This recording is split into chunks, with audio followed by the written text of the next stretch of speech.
Dear students, আসসালামু আলাইকুম। আজকে এই ভিডিওতে আলোচনা করব সাবজেক্ট অ্যান্ড প্রেডিকেট নিয়ে। একটি সেন্টেন্সে দুটি অংশ থাকে, একটি হলো সাবজেক্ট এবং অপরটি হলো প্রেডিকেট।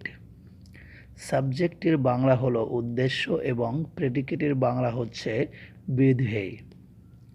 সাবজেক্ট সেন্টেন্সে যে ব্যক্তি বা বস্তু সম্পর্কে কিছু বলা হয় তাকে সাবজেক্ট বলে।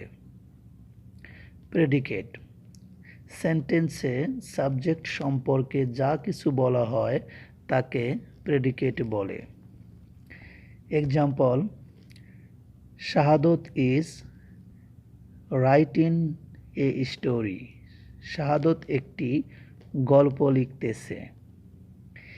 এই সেন্টেন্সে শাহাদত সম্পর্কে বলা হচ্ছে যে শাহাদত একটি গল্প লিখতেছে।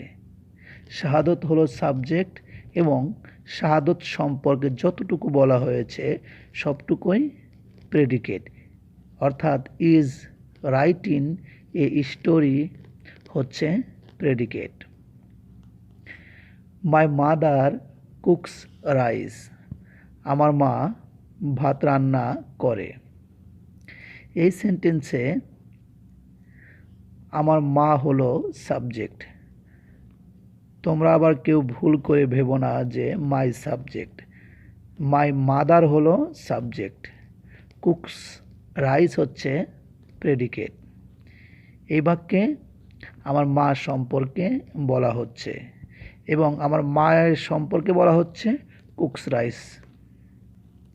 ডিয়ার স্টুডেন্টস, আশা করি তোমরা সাবজেক্ট অ্যান্ড প্রেডিকেট সম্পর্কে বুঝতে পেরেছ।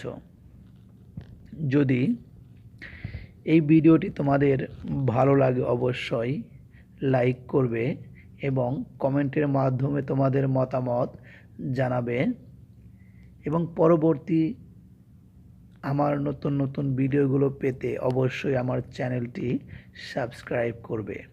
আল্লাহ হাফেজ।